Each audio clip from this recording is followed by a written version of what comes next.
Beyond Reason Radio.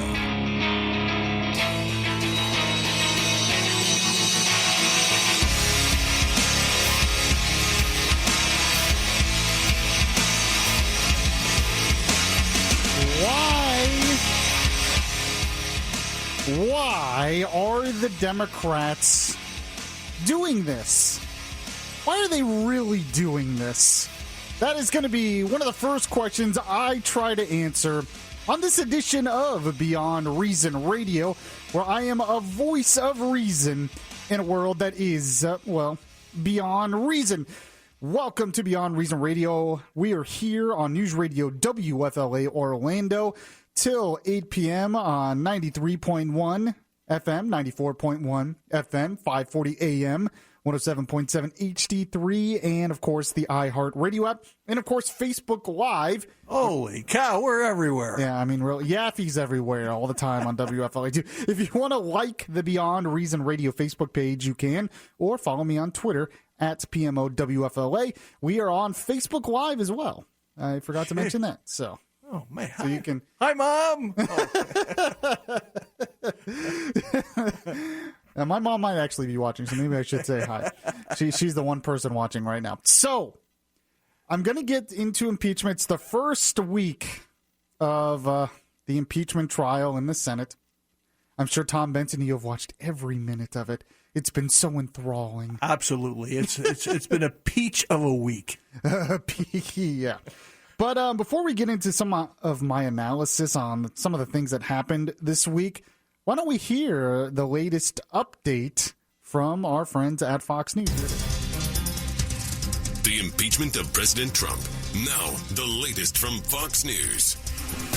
I'm Kathleen Maloney. Obstruction of Congress, the charge against President Trump being argued at the Senate impeachment trial today. President Trump categorically, indiscriminately, and in unprecedented fashion, obstructed Congress's impeachment inquiry.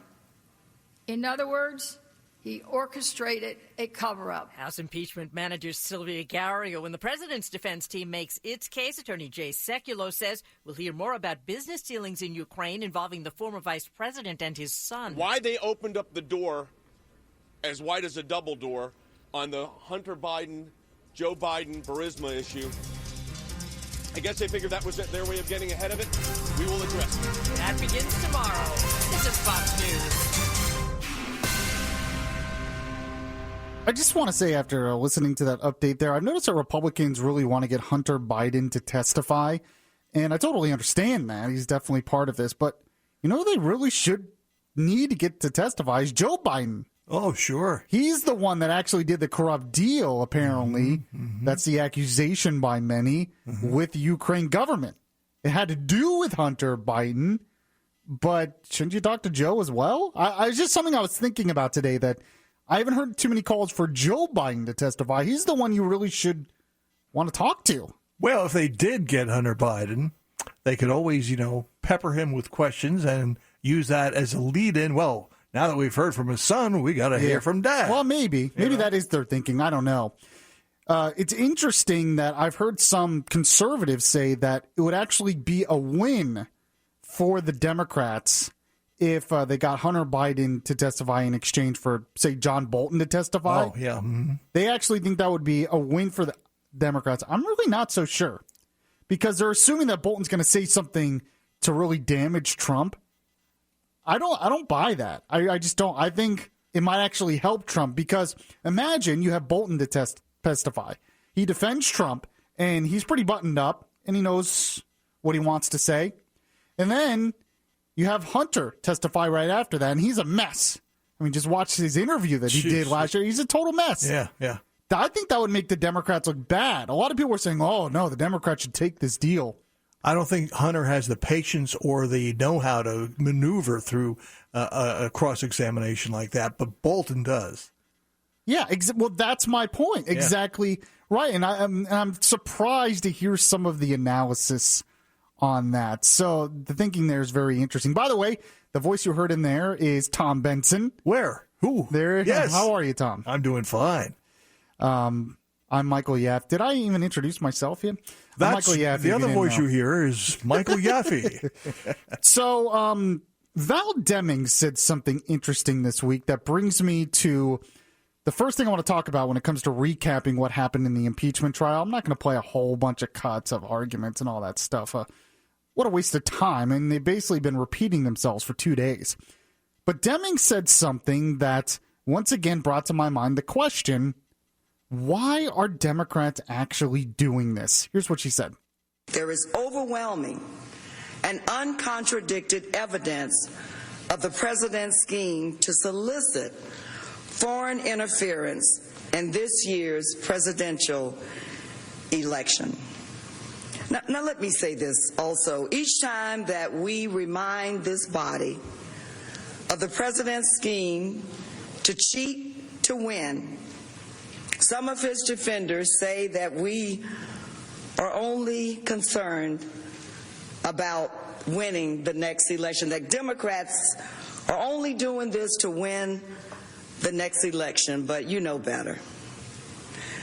Because this trial is much bigger than any one election, and it's much bigger than any one president. This moment is about the American people. Now, she says it's not about elections. But Senator John Barrasso, Republican from Wyoming, disagrees with her on that. Here's what he said actually today. Oh, much of it is, absolutely. This is an effort by the Democrats to take control of the majority of the United States Senate. It's about the 2020 election. I would say let the voters decide. Voting starting next Monday in Iowa, in New Hampshire the week after that. People are going to have a chance to vote in November for the president. Adam Schiff said that the 2016 election wasn't legitimate and the 2020 election isn't going to be legitimate. I mean, I don't know who made him the judge and the jury on all of these things. I have much more faith in letting the American voters decide. Well, this is an election year, and what they're doing now is interfering, I believe, with the election process, not only for president, but also for the United States Senate. Well, now, I was one of the first ones who pointed out that I think a lot of this has to do with trying to win back the Senate because they want to use this against the senators who don't vote to convict and try to campaign against them later this year to win those vulnerable Senate seats. But, you know, I was thinking about this. Democrats always want to win back seats, just like Republicans always want to win back seats. That's something that always happens. But why are the Democrats going down this road of impeachment right now when they knew from the beginning, especially with this case, that there wasn't enough that was going to turn enough people, change enough Republican minds to actually convict him in the Senate? Why would they go down this road if they knew it was going to end in failure to remove him from office? I have to admit, I'm a little bit stunned because why take the country down this path? Trivialize impeachment, divide us even more, make elections seem illegitimate when you know it's going to end up in failure just for partisan politics? It makes me wonder, and I don't have any proof of this, but it makes me wonder if there's something else going on that we don't know.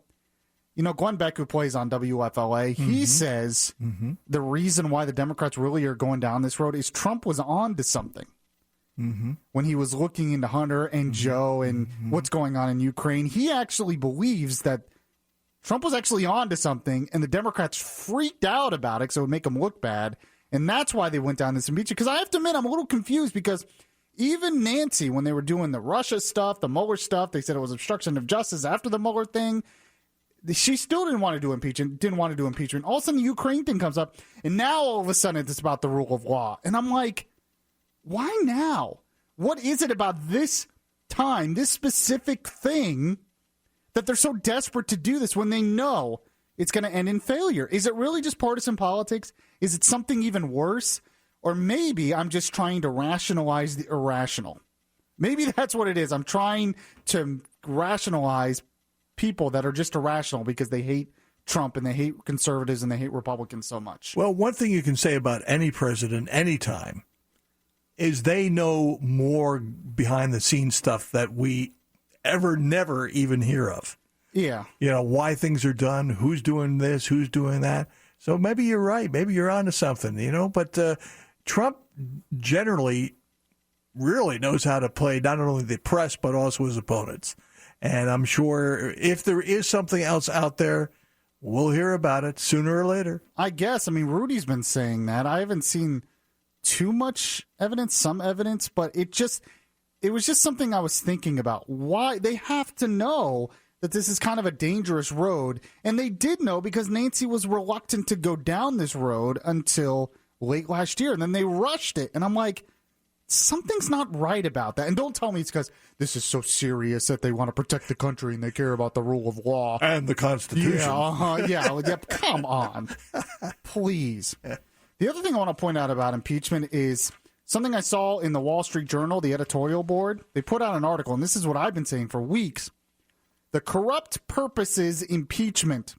Why the White House logic is a danger to all future presidents. And they point out that they don't really have any evidence that Trump broke any law specifically. Mm-hmm. So they're going down the road that, well, it's not that he broke a law. It's why he decided to do something. He had corrupt intent going down the Ukraine thing because he really cared about Ukraine because he wanted to meddle in the election. That's been their argument. They're trying to get into his mind. And they made a good point here why that's really a bad precedent. They said this. Think about this in the context of history and as a precedent. Every president has made foreign policy decisions that he thinks may help his reelection. That's what President Obama did in 2012 when he asked Medvedev to tell Vladimir Putin to ease up on missile defense until after the election.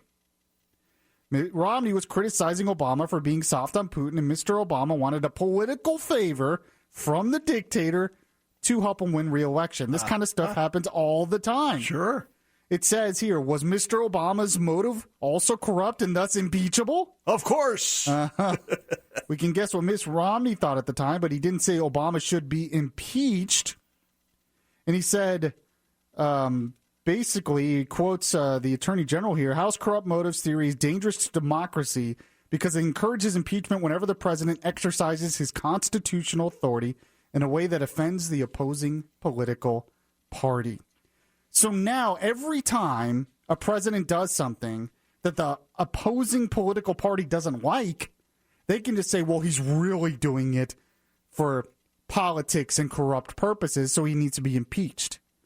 This is the precedent the Democrats are setting. This is why going down this road is so dangerous for the country right now.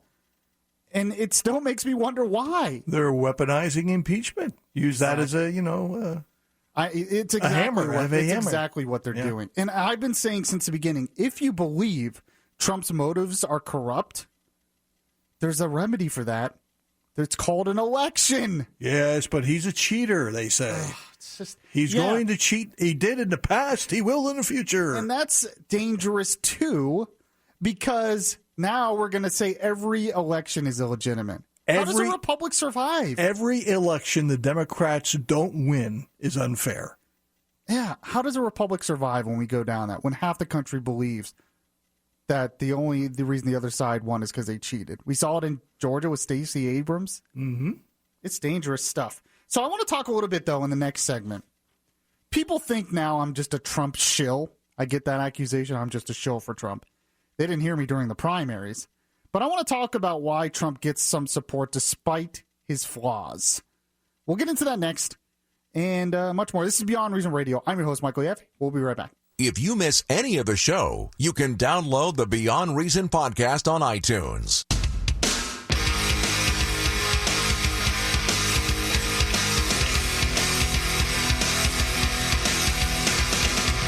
The voice of reason in a world that is beyond reason is back now.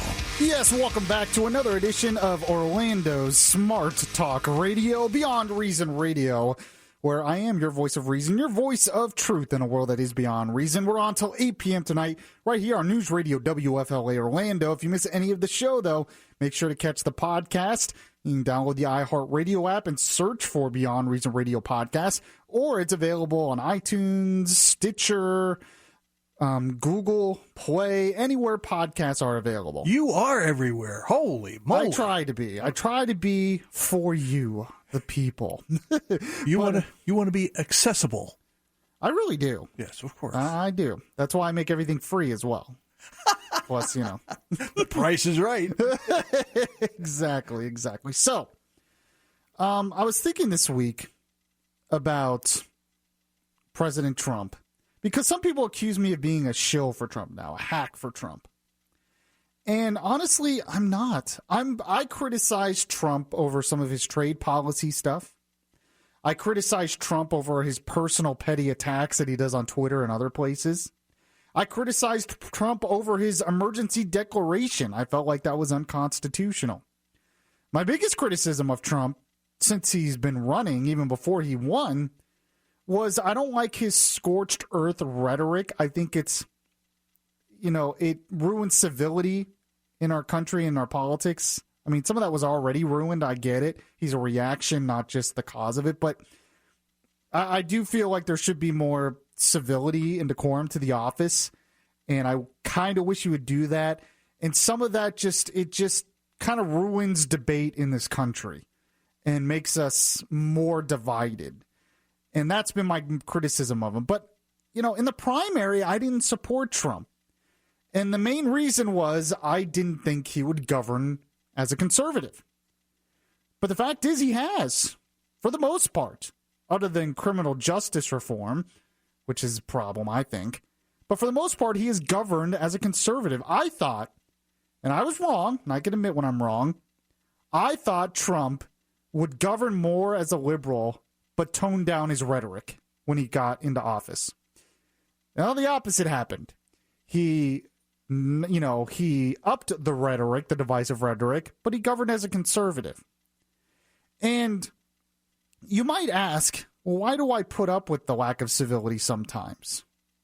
Why would you vote for someone like that as a Christian guy? And I get some of the criticism. I did vote for him the last time, even though I was a little reluctant. He was the best option at the time. That's why I voted for him. And I was thinking about this, why you have to vote for Trump and why the Democrats are so dangerous. It's because at least Trump is not trying to destroy our way of life in this country. You might think that sounds extreme. What are you saying? The Democrats want to destroy our way of life? They didn't maybe used to. But right now, when you look at some of the leaders in the Democrat Party, those who are running for president, and especially on the left in general, what they want to do is destructive to the future of this country. And I'm not even really talking about some of the cultural issues. Yes, there are culture issues that are destructive to the civil society. That's definitely at the hands of the left. But just looking at economic issues, I tend to be libertarian on some culture issues, live and let live. But when you look at economic issues, we live in the most prosperous society in the history of mankind. In the last decade, more people across the entire planet have been lifted out of poverty than in the history of mankind. And I look at this country and I say we're blessed. We have problems, but we are incredibly blessed. But when I hear more and more people from the left talk, it's amazing how they look at the same country and you would think this is the worst place ever for mankind. An example of that is Alexandria Ocasio-Cortez, as I like to call her, AOC, or Every time I do that, it hurts my throat a little bit. So she did. She showed up to a MLK event, Martin Luther King event, and she was talking about billionaires and stuff. And what you have to realize is this is why you can't support that side, because I really love this country despite some of its flaws. And Trump's not trying to radically transform this country for the worse. But the left is. And this is an example. Here's AOC. Why specifically does, I'm Joe Billionaire. I made widgets. I sold those widgets. I made billions of dollars, selling those widgets, making those widgets. Therefore, those billions of dollars are mine. Why am I the enemy of healthcare? Well, you didn't make those widgets, did you? Because you employed thousands of people and paid them less than a living wage to make those widgets for you. You didn't make those widgets. You sat on a couch while thousands of people were paid modern-day slave wages, and in some cases real modern-day slavery, depending on where you are in terms of food production. Okay, stop right there. First, all you have to hear from her, and it just seems like this is such a terrible place to live. Workers are treated so horribly. People are starving. People are dying. They're getting modern slave wages. Yeah, and I'm thinking, yeah, some people maybe aren't paid enough. But to say that, oh, well, Bezos just sitting on a couch. He didn't do anything. Bill Gates didn't work hard. Do we actually believe this now? Think about this. Yes, Bezos made billions of dollars. But think about the trillions of dollars his company added to the entire economy that had benefited everyone because of his ideas that he helped start and he helped implement. And you're saying he didn't create that? No one is saying that you can do it all by yourself. Of course you need help from labor. But that's why labor is paid. They're paid the value of their work. That's how capitalism works, and it's what's made us rich and prosperous. That's what bothers me so much. When you listen to her, you think we're all just slaves to billionaires. But most of us live pretty good lives, even if we are just one of those laborers, and that's because of capitalism. I want to continue this conversation in a moment. We got to take a break here. This is Beyond Reason Radio. I'm your host, Michael Yaffee. We'll be right back. If you heart Beyond Reason Radio, listen to the Beyond Reason Radio podcast on iHeartRadio. Just download the iHeartRadio app and search Beyond Reason Radio.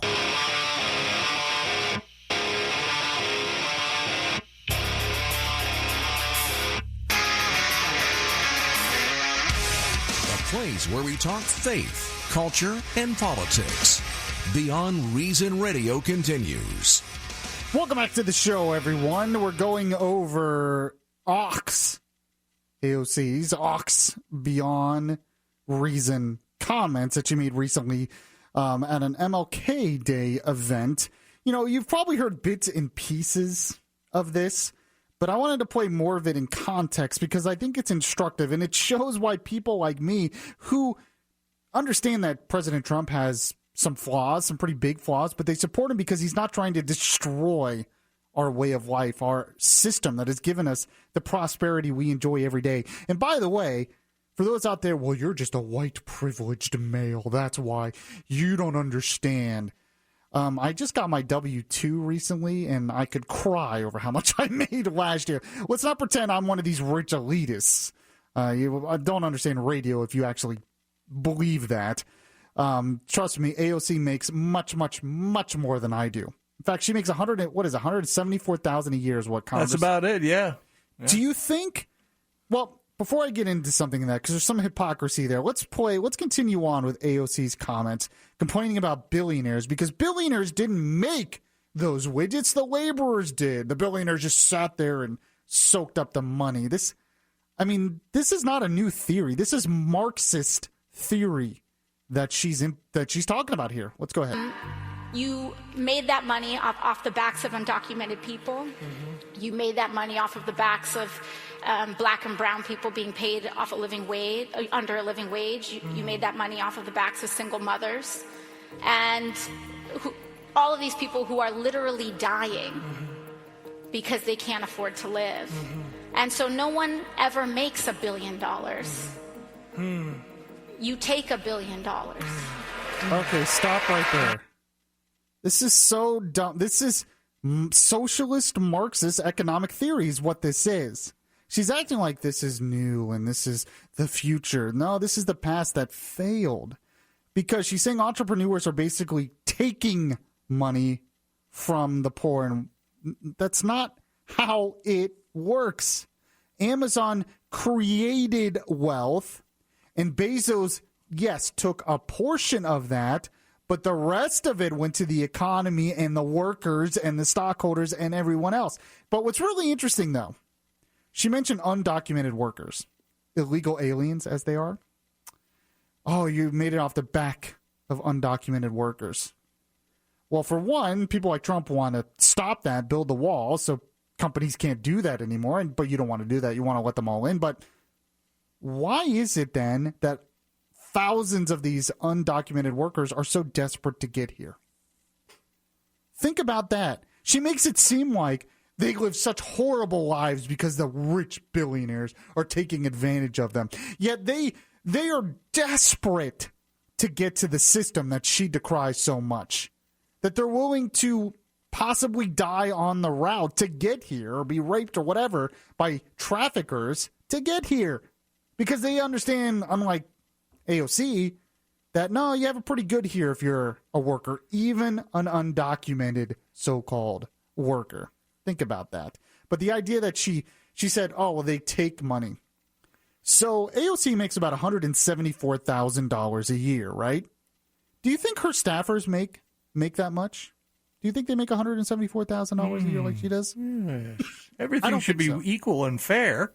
Well, I think what she's doing, because she's really working off the back of her staff. Yes. So she didn't make that $174,000 a year. She stole it. Not only from her staff, but the taxpayers who don't make that much either. Did she steal the money from the taxpayers by accepting that much money? Well, there's some people who say yes. They all do. Well, yeah. But the point is, I get the point. She's not going to get rid of that money. Sure. Because this is... she sat in her couch in her office.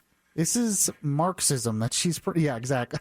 Yeah, exactly. She sat in her couch in her office giving stupid speeches like this, and her staff is the one actually writing up all this stuff. And I guarantee, like I said, they're not making $174,000 a year, and they shouldn't, because that's not how it works.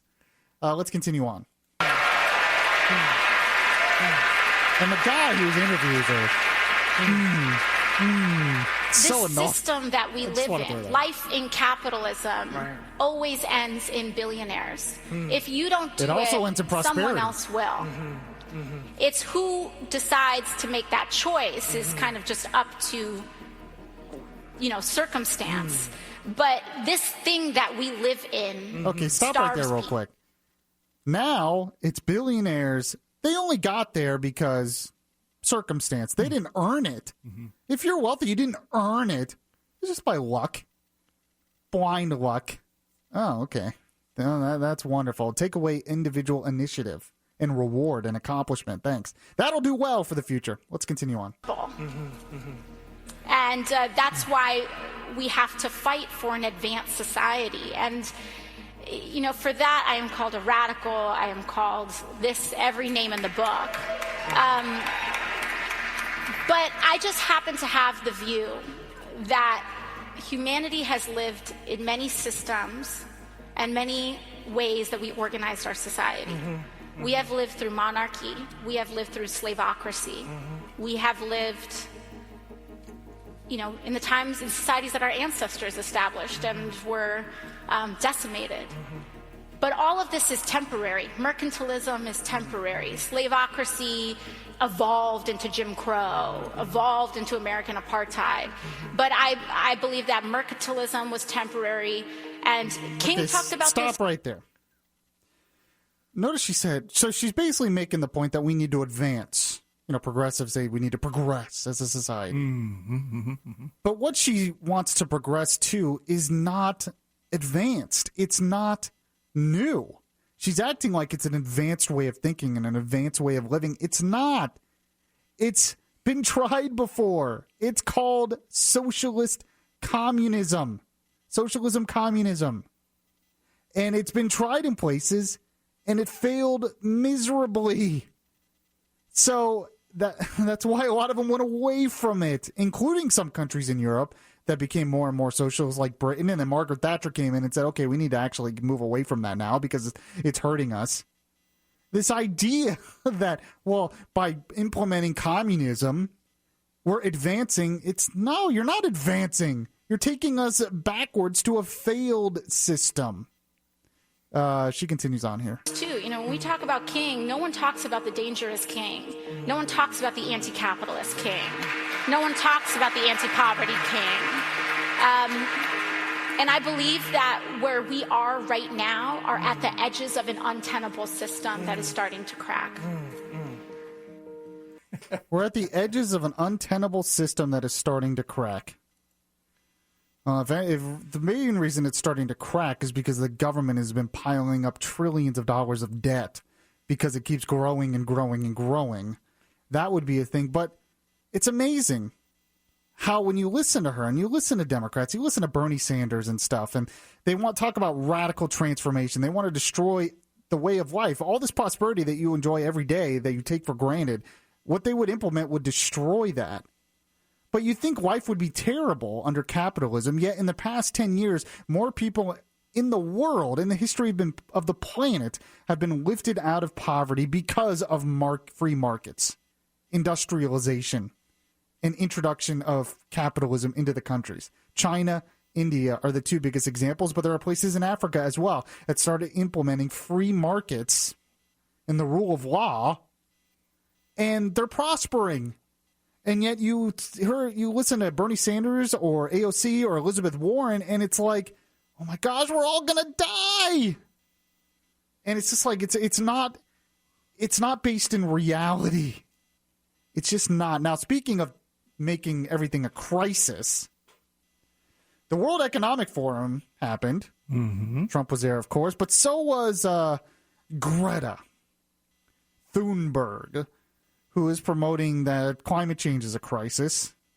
And, of course, Al Gore was there, well, the first one to promote climate change as a crisis. Oh, my, a name out of the past. Yeah, I know, right? And which cut do I have up there? I have Al Gore. Al Gore, right? Al Gore said something very interesting. You want to talk about destructive to our way of life.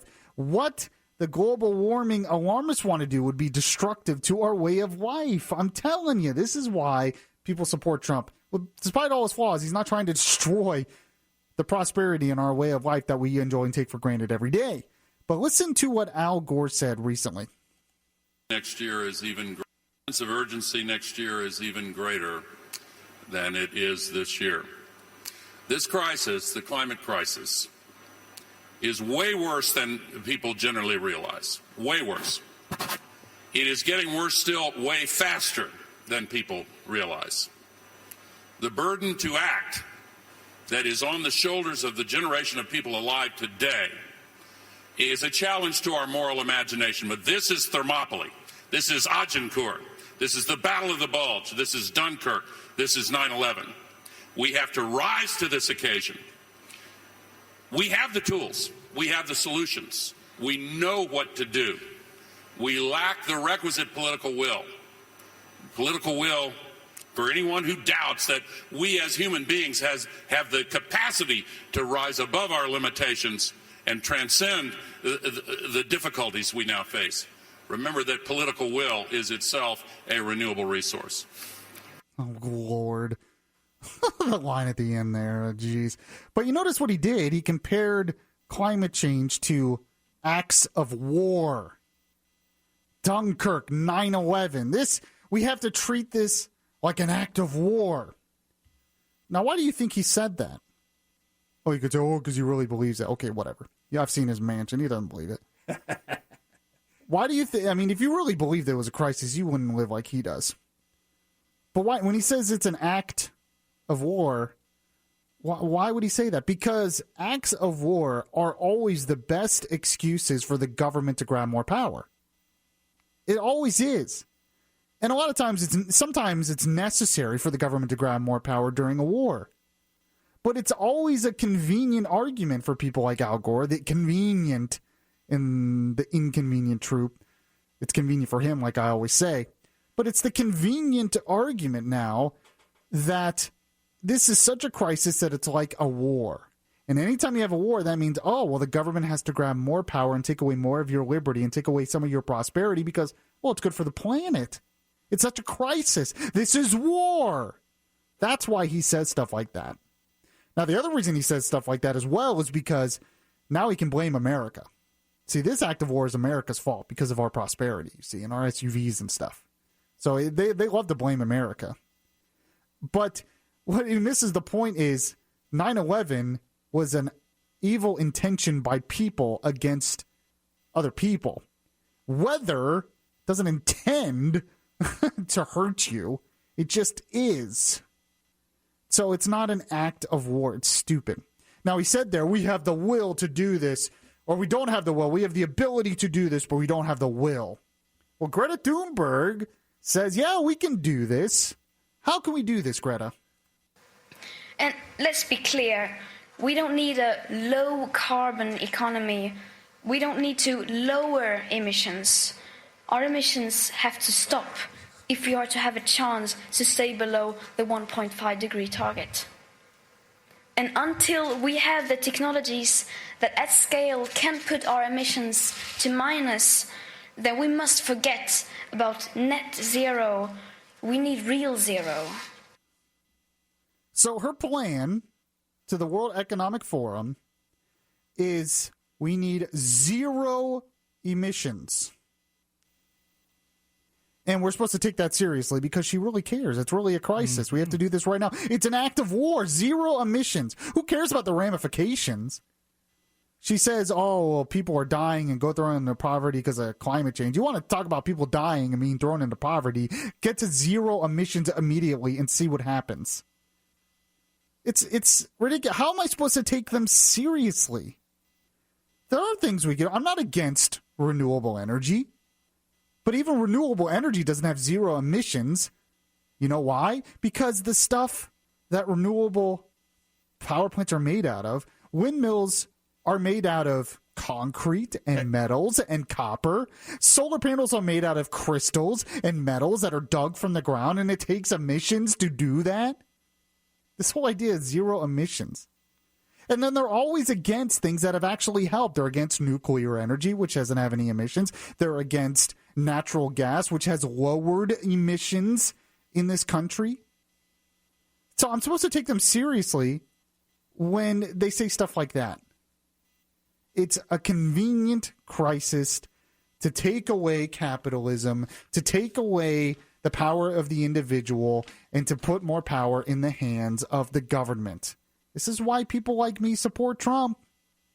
Not always. I criticize him when he needs to be criticized, but I support him because he's at least not just trying to destroy our way of life like Al Gore wants to do, or AOC wants to do, or Bernie Sanders wants to do.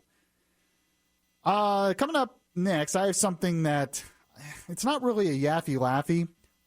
It's kind of funny in a way, but it definitely is Beyond Reason. This is Beyond Reason Radio. I'm your host, Michael Yaffee. We'll be right back. It would be beyond reason not to listen to Yaffee on your TuneIn Radio app. Download the app today and search Beyond Reason Radio.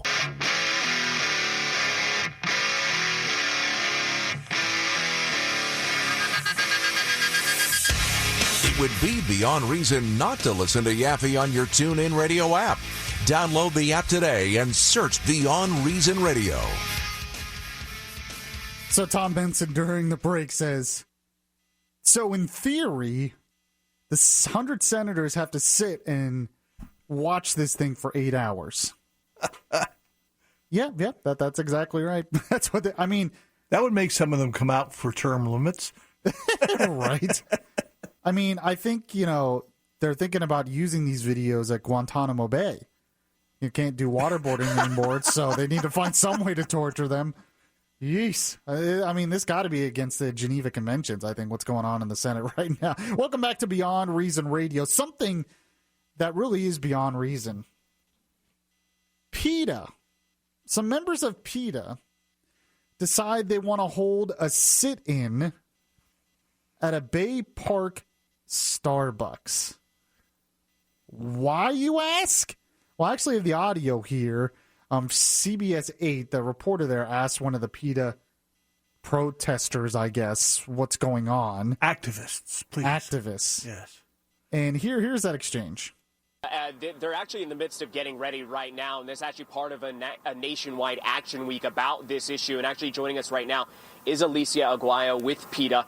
And Alicia, they just asked, the anchors did, what is it, the message that you're trying to send today? So no better person to ask than someone with PETA themselves. So Alicia, what is the message with this protest? Well, we're just asking Starbucks to stop charging extra for dairy-free milks. people shouldn't be penalized for wanting to make a choice that's healthier and better for the environment and better for animals. So what is it exactly that is being charged? Obviously, coconut milk, almond milk, oat milk, those are some of the dairy-free options. But is it with every drink, or is it only with certain drinks? They'd pretty much charge you extra for a vegan option no matter what you order. And a lot of chains like Tim Hortons, for example, don't charge extra for those milks. And that's because they're better for the environment, they're healthier for people, and they don't harm animals. In the dairy industry, cows, just like humans, have to have a baby in order to give milk. And those babies are taken away from their mothers. And as a mom, that really upsets me personally. And we're just asking Starbucks to make it easier, more accessible for people, to make a choice that's more healthier for everybody, better for animals, and better for the environment. And so what will you be doing today to help spread that message? So we're taking advantage of Starbucks' third place policy, which says that anyone can use their Starbucks space policy as long against as they them. are not disruptive. So we're basically here with our signs just asking them to drop the tax on vegan milk. She is talking points. She's not doing this in her own will. She's just mouthing what she's been told to. Well, I'm sure that's true. She is. The entitlement here is what bothers me. We shouldn't have to pay more. You don't have a right to pay less for certain products. It's not a right to be charged the same for vegan products. If you don't like what Starbucks is doing, go somewhere else. No, that's what's so dumb. She even says, well, Tim Hortons and other places don't charge more. And my first thought is, great, that's capitalism. That's competition. Go there. If more people go there because it's cheaper, maybe Starbucks will lower the price, but you have to protest? Why? Oh, it's my right. They're discriminating against vegans. This is so dumb.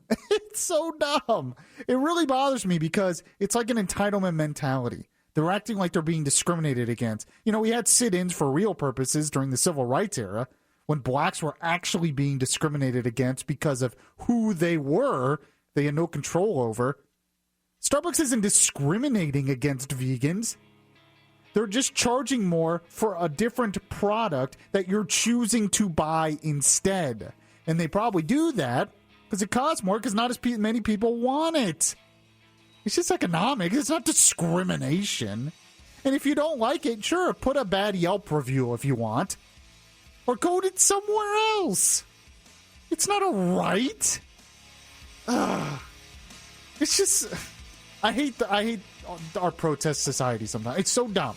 It's so beyond dumb. reason. It is definitely beyond reason. Thank you so much for listening to the show today.